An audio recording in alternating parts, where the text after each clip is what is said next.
Hello everyone. आज हम class 10th का चैप्टर 3 का एक्सरसाइज 3.3 का क्वेश्चन नंबर 2 का 5th क्वेश्चन करेंगे। तो क्वेश्चन को रीड करते हैं। A lending library has a fixed charge for the first 3 days and an additional charge for each day. Okay, thereafter Sarita paid 27 for a book kept for 7 days while Sushi paid rupees 21 for the book she kept for 5 days. Okay, find the fix charge and the charge for each day.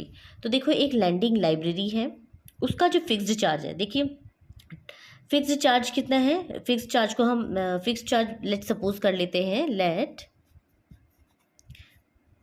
The fix charge for the first 3 days, first 3 days का जो fixed charge है वो है ₹X।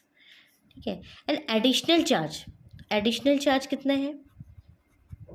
Additional charge for each day, यानी 3 days के बाद जो each day होगा उसका जो चार्ज होगा फॉर ईच डे वो कितना है? ₹Y। ठीक है। तो फिक्स्ड चार्ज को हमने मान लिया X और additional charge for each day हमने मान लिया Y। अब सरिता है, सरिता ने 27 for a book kept for 7 days।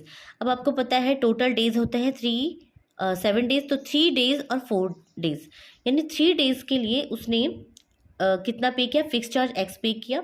ठीक है। और टोटल कितना किया? 27 किया। अब ध्यान दीजिए, 3 को आप मान लेंगे 3X।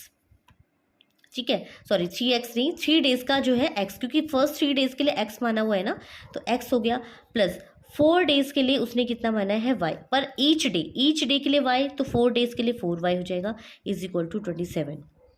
आई होप आपको यहाँ पे ये समझ में आया होगा। देखो, यहाँ पे गलती से 3 से मल्टीप्लाई हुआ था, बट ये जो 3 days के लिए जो चार्ज है वो X है। ठीक है, 3 days के लिए कितना है?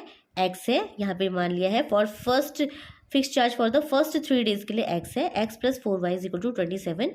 ये पेड बाय किसके हैं? Paid by Sarita. Paid by Sarita, Sarita ने X plus 4Y is equal to 27 पे किया है। और उसके बाद सुशी ने कितना पे किया है? सुशी ने 21 किया है for the book she kept for 5 days। अच्छा, 5 days को आप 3 + 2 करके लिखेंगे कि 3 जो है फिक्स, 3 days का तो फिक्स चार्ज है, that is your X। Plus 2 days, एक दिन का Y है, तो 2 days का 2Y हो जाएगा, तो 2Y इज इक्वल टू 21 आ गया। ठीक है, दूसरी इक्वेशन होगी आपकी ये। तो फर्स्ट और सेकंड इक्वेशन को अब हम सॉल्व करते हैं। तो देखो, X का कोफिशिएंट 1 है, यहाँ पे X का कोफिशिएंट 1 है, तो इसको अब हम सॉल्व करते हैं। तो देखिए क्या आता है? X plus 4Y is equal to 27। ये पेड बाई कौन है? पेड बाई सुशी है। ठीक है, X plus 4Y is equal to 27 और X plus 2Y is equal to 21। Solve करते हैं। ये प्लस का साइन है, माइनस हो जाएगा, प्लस का साइन माइनस हो जाएगा, प्लस का साइन माइनस कैंसिल हो जाएगा। 4 में से 2 हो गया 2Y, 27 में से 21 that is your 6 and Y is equal to 6/2 that is your 3। तो Y की वैल्यू क्या आ गई? 3, यानी कि ईच डे का एडिशनल चार्ज ₹3 आ गया। ठीक है, और अब हम X की वैल्यू निकालते हैं। तो X आपके पास आया था X plus 4Y is equal to 27। X हो जाएगा 27 माइनस 4Y, Y की वैल्यू कितनी है? 3, तो माइनस 4 इंटू 3, 27 माइनस 12, 7 में से 2 गया 5, 2 में से 1 गया, तो ₹15। यानी कि जो 3 days का चार्ज है वो कितना है? ₹15 है। यानी कि fixed charge, this is your fixed charge for 3 days, fixed charge for 3 days, और ये additional charge for each day, additional charge for each day. ठीक है, आई होप आपको ये क्वेश्चन समझ में आया होगा। ठीक है, थैंक्स फॉर वॉचिंग।